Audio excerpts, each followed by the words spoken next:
Assalamualaikum warahmatullahi wabarakatuh. Alhamdulillahi rabbil alamin. Wabihi nasta'inu ala umuri dunya waddin. Ashhadu an la ilaha illallah wahdahu la syarikalah.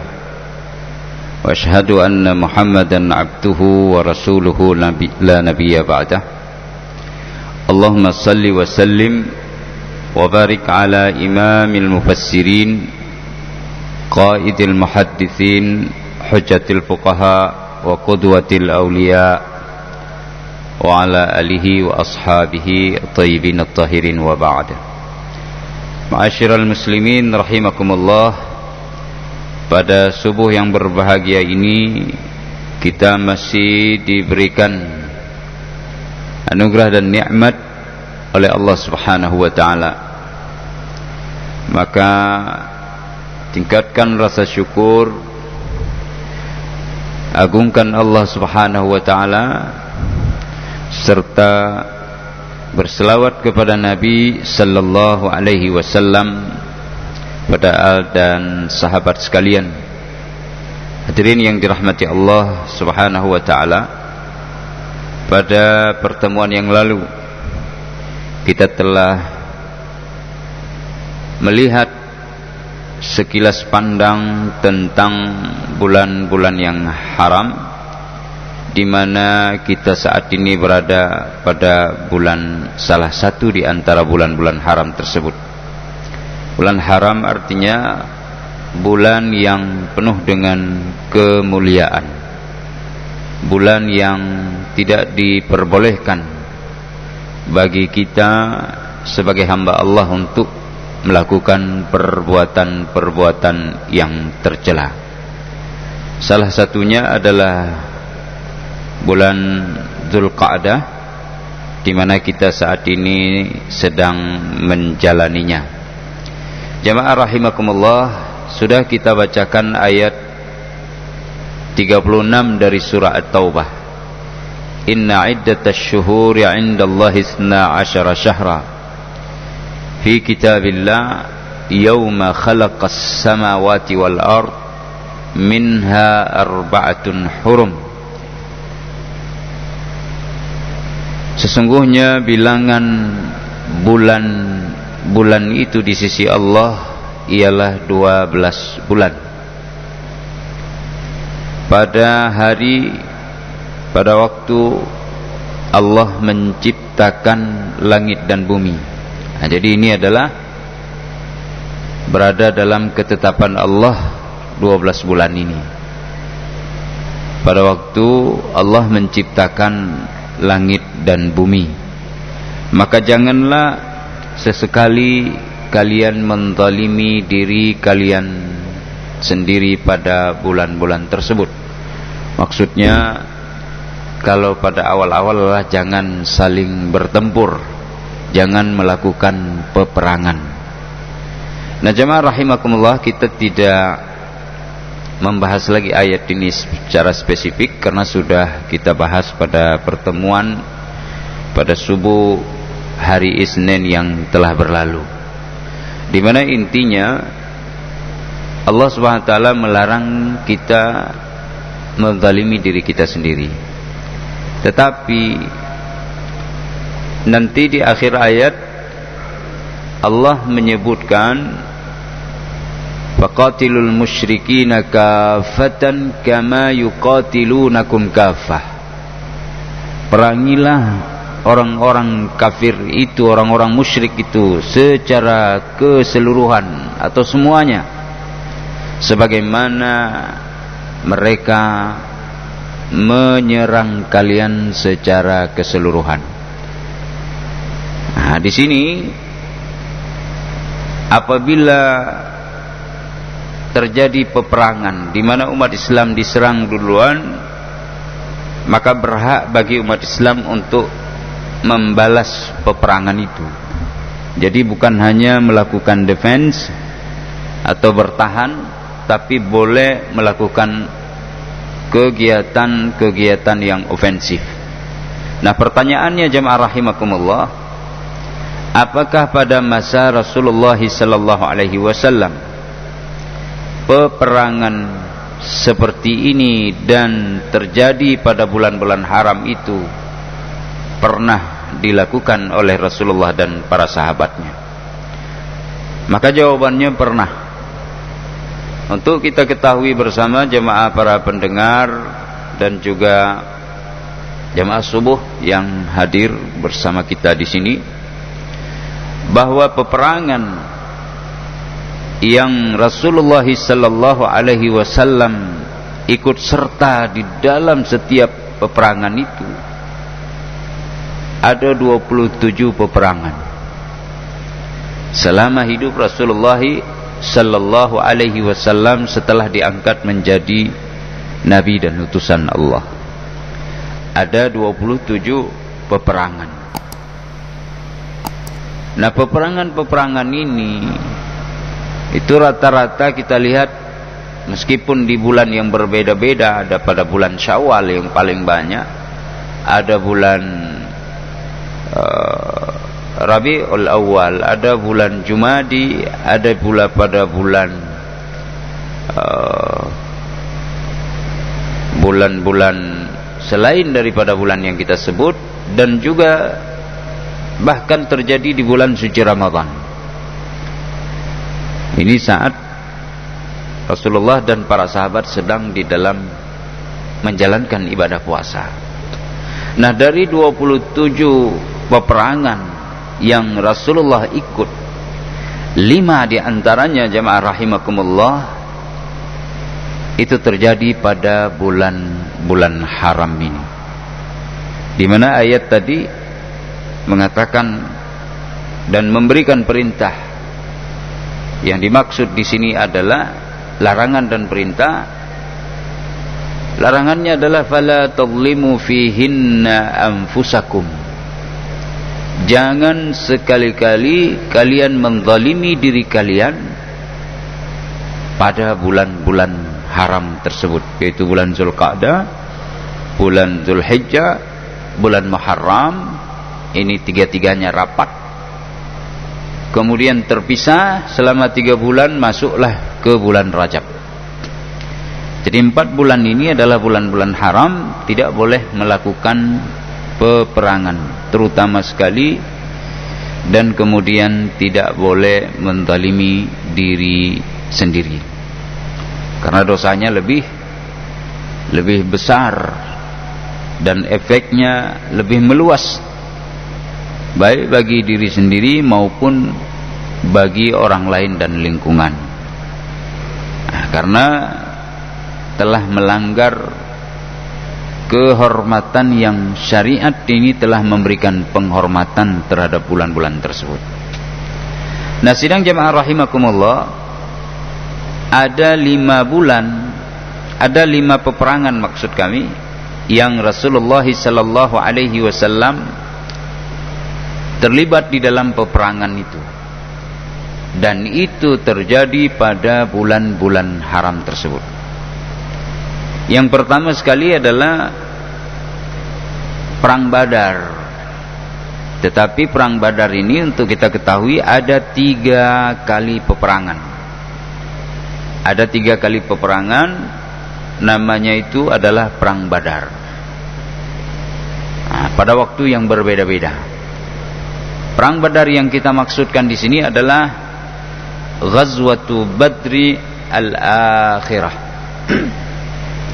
Perang Badar, Ghazwatu Badrin al-Akhirah, Perang Badar yang terakhir. Kalau Perang Badar al-Uzma atau Yaum al-Furqan atau Ghazwatul Qital namanya, itu nama beda-beda. Itu Perang Badar besar, atau perang di mana menjadi sebuah hari pemisah antara kebenaran dan kebatilan, di mana kebatilan itu dapat dipatahkan sama sekali. Itu Perang Badr al-Uzma atau Al-Kubra, Perang Badar yang besar. Tetapi itu terjadi pada bulan suci Ramadan atau 17 Ramadan. Sementara yang dimaksud di sini adalah perang Badar yang terakhir atau perang Badar As-Sughra namanya, perang Badar yang kecil.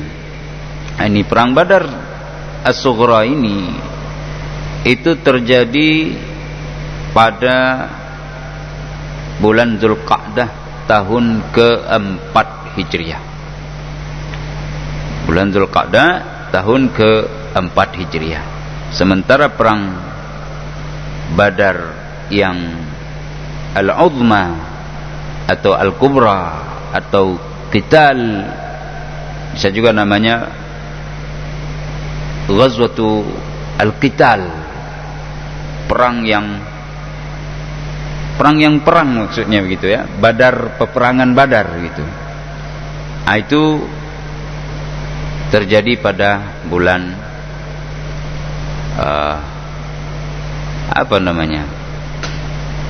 pada tanggal 17 Ramadan pada hari Jumat, itu tepatnya pada tahun kedua Hijriah.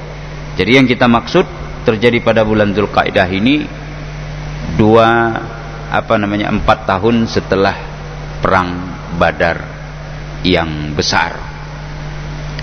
Jadi jauh dia. Namun sebelumnya jemaah rahimakumullah juga ada perang Badar namanya Ghazwatu Safwan. Ini Ghazwatu Safwan salah satu tempat di Safa atau As-Safa. Itu dekat juga, tapi bukan di kotanya Badar. Kalau dulu belum ada kota, tapi perkampungan. Ini namanya juga Badar yang pertama, ya, Ghazwatu Badrin Al-Ula, perang Badar yang pertama. Itu terjadi dia pada Jumadi Al-Ula dan Jumadi Ats-Tsaniyah. Jadi akhir Jumadi Al-Ula dengan Jumadi Ats-Tsaniyah masuk, itu Rasulullah keluar dan di sana terjadi perang Badar yang pertama. Setelah itu terjadi perang Badar yang kedua atau perang Badar yang besar. Dan terakhir pada tahun ke-4 Hijriah itu terjadi perang Badar yang kecil namanya. Perang Badar yang kecil. Apa yang terjadi jamaah rahimakumullah? Itu salah satu peperangan di mana Rasulullah ikut. Pada saat itu Nabi sallallahu alaihi wasallam keluar ke padang Badar di bulan Syawal dan sampai ke sana pada awal daripada bulan Dzulqa'dah. Kita tahu kemarin itu Dzulqa'dah adalah duduk-duduk orang Arab. Dia tidak melakukan kegiatan, tidak perang, tapi cari rumput, memperbaiki rumah dan lain sebagainya. Tapi kali ini Rasulullah keluar, ya, keluar Rasulullah sallallahu alaihi wasallam, dan perjalanan yang ditempuh dari semenjak keluar sampai dengan kembali dalam peperangan ini selama 8 hari. 8 hari Rasulullah keluar meninggalkan keluarga dan masyarakat di Madinah selama 8 hari, dan itu terjadi pada bulan Dzulqa'dah. Sidang jamaah rahimakumullah, asal muasalnya begini. Dulu ketika terjadi perang Uhud, kita tahu perang Uhud,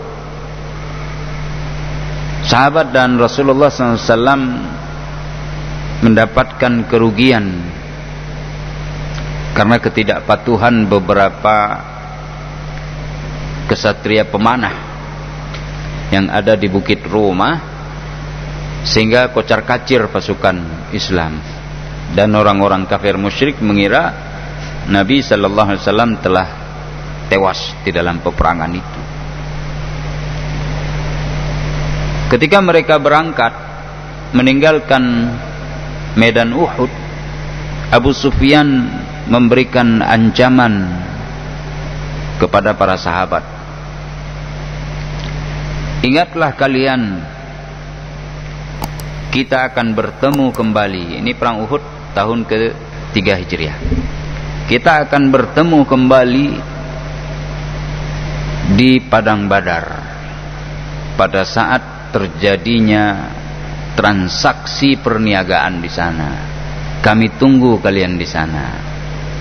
Itu ancaman dari Abu Sufyan sebelum Abu Sufyan menjadi Muslim. Jadi jauh, nanti sebelum Fathu Mekah beliau sempat ke Madinah dan masuk Islam, tapi baru bain, baru jelas beliau memeluk agama Islam pada tahun ke-8 di saat Fathu Mekah, ketika Rasulullah mengatakan siapa yang masuk ke rumah Abu Sufyan maka aman. Nah, jadi ya, pembebasan kota Makkah di tahun ke-8 Hijriah.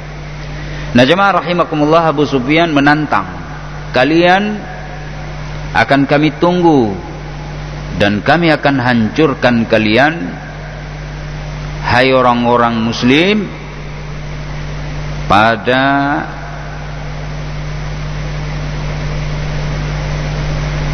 saat terjadi transaksi perniagaan di Badar nanti. Itu ada musim, ada sebuah pasar di sana.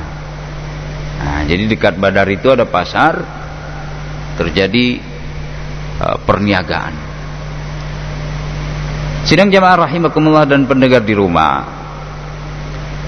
Rasulullah mendapati berita ini dan ancaman ini, itu tidak akan kecut, karena barang siapa yang tidak datang ketika ditantang, maka itu akan menjadi berita propaganda yang cukup besar bagi musuh, dan itu akan telak pengakuan terhadap kita itu, terhadap orang-orang Islam tidak akan diperoleh. Jadi di sini propaganda sangat memainkan peranan. Ya. Harus ada propaganda, harus ada perang dingin, perang urat saraf. Maka Nabi sallallahu alaihi wasallam mengobarkan semangat jihad para sahabat, sehingga Rasulullah sallallahu alaihi wasallam keluar mengumpulkan manusia sekaligus membawa barang-barang dan harta perniagaan, sekaligus nanti sampai di sana berjualan. Nah, jadi ada transaksi dagang. Kata Rasulullah SAW, kita bawa barang-barang dagangan kita. Kalau peperangan tidak terjadi, kita akan berjualan di sana. Tapi ketika nanti perang, kemungkinan saja bisa terjadi sebagaimana ancaman Abu Sufyan, maka kita akan berperang mati-matian. Ini kata Rasulullah sallallahu alaihi wasallam. Meskipun nanti kita tidak memungkinkan untuk melakukan transaksi dagang di pasar musim Badar. Nah, jadi ada musim, ada semacam bazar di sana, pertemuan, terjadi pertukaran dan transaksi dagang yang besar. Nah, sidang jamaah rahimakumullah, tidak tanggung-tanggung. Kalau dagang biasanya kafilahnya datang 180 orang, bisa mewakili. Tapi Rasulullah waktu itu membawa 1.500 kesatria tempur dari kota Madinah, dari Muhajirin dan Ansar. Ya.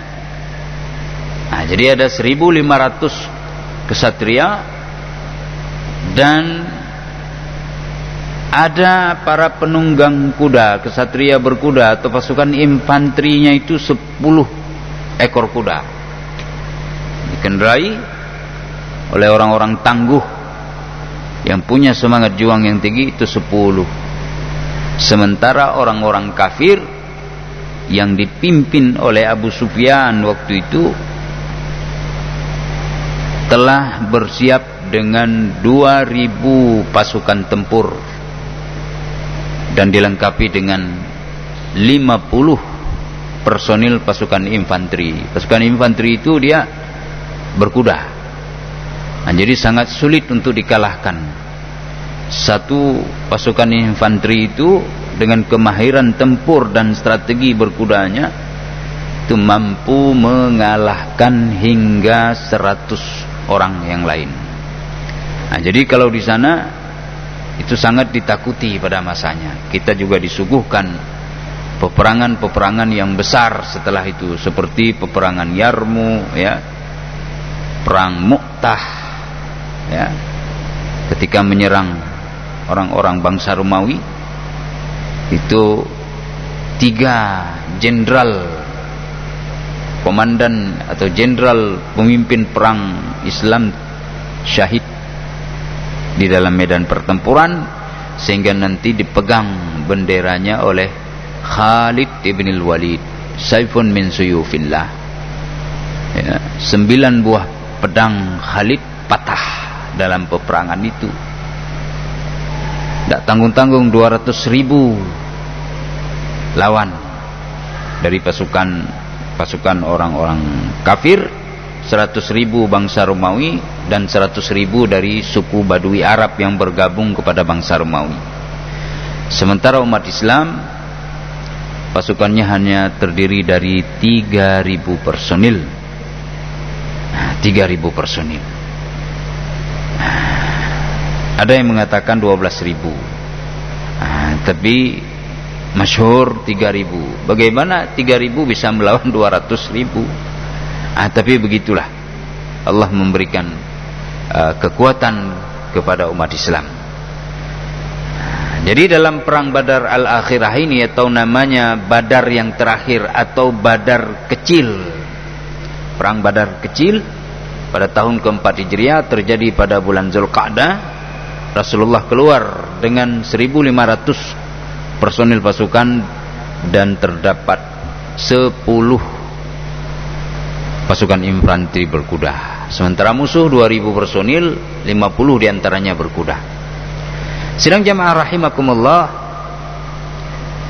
di sana itu di Badar pada tahun kedua Hijriah terjadi pertempuran. Nah, pertempuran Badar waktu itu telah memakan korban para syuhada di kalangan umat Islam. Nah, kuburannya masih ada di sana sampai dengan hari ini tentunya, walhamdulillah. Nah, ketika datang ke sana, Rasulullah sallallahu alaihi wasallam langsung memimpin pasukannya dan memakai tempat di sisian daripada perkuburan syuhada Badar yang telah wafat dan syahid pada tahun kedua Hijriah. Jadi 2 tahun setelah itu katakanlah terjadi peperangan itu, dan ziarah berarti sekalian di sana dibuat muaskar, dibuat camp, camp untuk siap-siap menghadapi musuh di dalam peperangan Badar tersebut. Ini jauhnya tidak tanggung-tanggung, 155 km dari kota Madinah menuju ke arah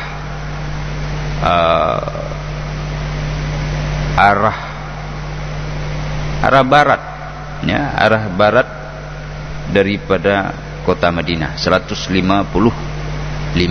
km. Sementara perang Badar yang besar, yang al-uzma, itu hanya 78 ataupun 73 km saja. Jadi muaskar di sana dibuat sementara waktu, lalu kemudian berkemas-kemas berangkat lagi sampai dengan puluhan kilometer untuk menghadapi musuh yang mengancam eksistensi daripada kota Madinah, kaum muslimin, anak-anak maupun kaum perempuan. Nabi sikap. Dan ini terjadi pada bulan Zulqa'dah tahun keempat Hijriah, bulan di mana peperangan sebenarnya tidak diperbolehkan. Makanya perintah Allah, ya, faqatilul musyrikina kafatan kama yuqatilunakum kaffah. Serang mereka semuanya sebagaimana mereka menyerang kalian semuanya. Oh, ini di bulan-bulan haram, tidak apa, lakukan. Itu defense, lalu kemudian ada yang ofensif. Jamaah rahimakumullah, bendera waktu itu meskipun kepemimpinan pada Rasulullah, bendera perang waktu itu diserahkan kepada Ali bin Abi Thalib karramallahu wajhah. Ya. Sidang jamaah yang dirahmati Allah Subhanahu wa taala, sebagaimana kita katakan tadi, 8 hari Rasulullah SAW di sana menunggu kedatangan Abu Sufyan. Tapi Abu Sufyan, ya sebagaimana biasanya dalam perang Uhud, beliau juga melarikan diri dengan taktik sehingga tidak langsung terlibat. Beliau suruh kepada Khalid memutar ke sana, kemudian beliau hanya berdiri di belakang garis. Setelah itu mengancam, melemparkan sebuah serapah, lalu berangkat bighurur, dengan cara manipulatif, ya. Jadi mungkin bagian dari strategi. Nah, pada perang Badar yang akhir ini juga Abu Sufyan itu beliau keluar,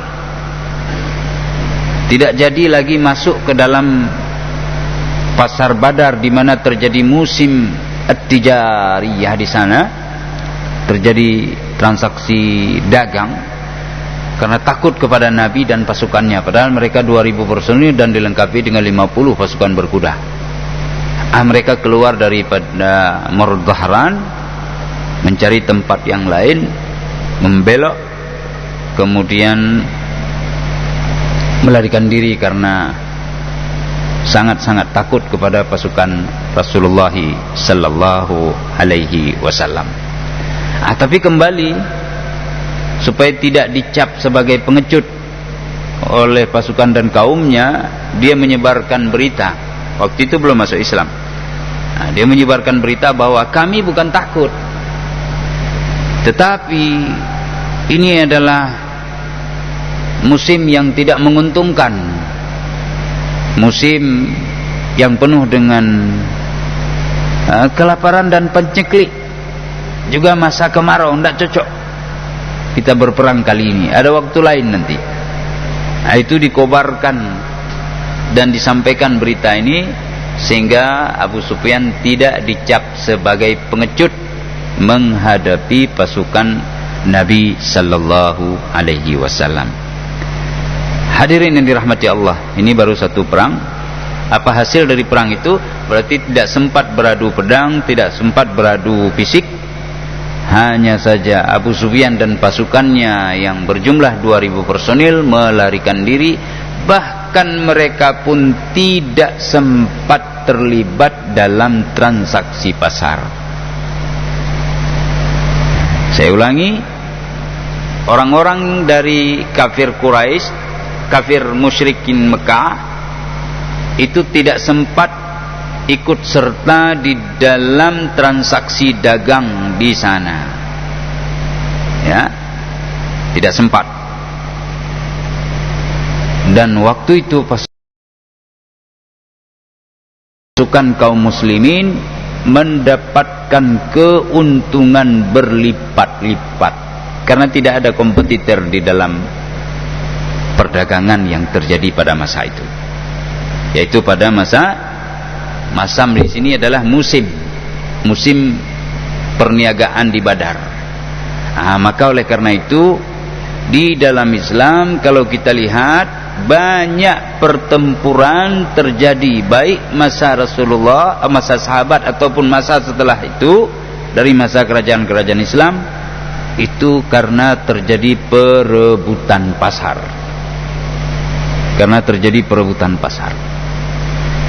Jadi ekonomi dan ketakutan terhadap perekonomian penguasaan terhadap sumber-sumber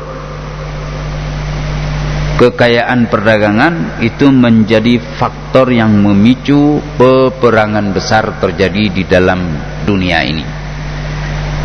Dan itu harus dijaga oleh umat Islam. Makanya umat Islam itu tidak bisa menganggap remeh pasar-pasar yang didirikan oleh pemerintah, pasar-pasar yang didirikan oleh rakyat, karena di sana pilar ekonomi kita. Kita sudah sampaikan di beberapa masjid dalam kajian, ketika kita mengkaji misalnya hal-hal yang kecil yang dianggap sepele oleh manusia, tapi sebenarnya sangat besar pengaruhnya. Termasuk diantaranya adalah ekonomi kita. Nah, kita ambil contoh misalnya kegiatan ikut tender bagi seorang kontraktor itu tidak bisa diwarisi, karena nilai yang besar itu tidak akan menetap keuangannya di Aceh. Kalau kita beli material, kita akan transfer ke Jakarta, ke Medan dan seterusnya, atau ke Sumatera Utara. Jadi di sana perputaran uangnya. Sementara di sini kita tidak memiliki apa-apa. Maka ekonomi dan pilar ekonomi kita ini sekilas saja itu dari hal-hal yang kecil yang bisa diwarisi. Darinya hanya para penjual kangkung atau nyak-nyak junjung sayur, para penjual kelapa muda, ya, para penjual telur asin atau ikan asin atau semacamnya ekonomi kita. Maka pasar kita tidak boleh sama sekali dijatuhkan oleh siapa saja dan ditinggalkan oleh masyarakat kita. Nah, namun itu juga tergantung nanti kan, tergantung kepada perlakuan masyarakat muslim di pasar itu sendiri. Nah, sekarang terus ada misalnya dakwah, ayo budayakan membeli pada sesama orang Islam. Nah, tapi orang Islam ketika menjual barang mahal misalnya, jadi dakwah itu tidak akan jalan. Kita ingin menjual dengan harga yang tinggi, ingin kaya terus, sementara yang membeli pada kita itu adalah saudara kita seiman dan seakidah. Jadi ta'awun alal birri itu tidak ada di sini. Sementara ayat mengatakan wa ta'awanu 'alal birri wat taqwa. Nah, itu sekilas saja jamaah rahimakumullah karena sudah kita sampaikan. Jadi peperangan yang terjadi di bulan Zulqa'dah yang sebenarnya tidak dibenarkan untuk melakukan itu terjadi pada masa Rasulullah, dan Rasul sendiri ikut terlibat di dalam peperangan itu. Kenapa? Karena umat Islam harus betul-betul sigap menjaga eksistensi diri dan kehormatan daripada agamanya. Tidak boleh ada yang menjatuhkan atau menghinanya. Maka harus segera disusul, bila perlu bertempur pun, karena Allah perintahkan faqatilul musyrikina kaffatan kama yuqatilunakum kaffah. Serang orang-orang musyrikin itu secara keseluruhan sebagaimana mereka juga menyerang kalian secara keseluruhan.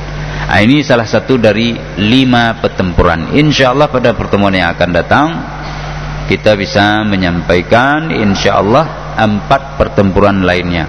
Bila bisa sekali penyampaian kita sampaikan, tapi kalau tidak bisa kita pisah-pisah sehingga kita mengambil pelajaran di dalam kejadian-kejadian dan peristiwa di masa Rasulullah SAW yang korelasinya dengan ayat-ayat Al-Quranil Karim. Hadirin yang dirahmati Allah Subhanahu wa taala, mudah-mudahan Allah Subhanahu wa taala memberikan kepada kita kekuatan untuk bisa menjaga agama kita dari berbagai lini, dari berbagai dimensi, ya, baik dimensi dakwah, dimensi pendidikan, politik dan sosial. Dan jangan lupa untuk terus berdoa kepada Allah Subhanahu wa taala. terutama di bulan-bulan yang penuh dengan keagungan ini, agar Allah berikan kekuatan, kemakmuran, kesejahteraan serta keagungan, dan terbebas dari berbagai malapetaka, mara bahaya dan musibah. Amin ya rabbal alamin. Subhanakallahumma wa bihamdika asyhadu an la ilaha illa anta astaghfiruka wa atubu ilaik. Wassalamualaikum warahmatullahi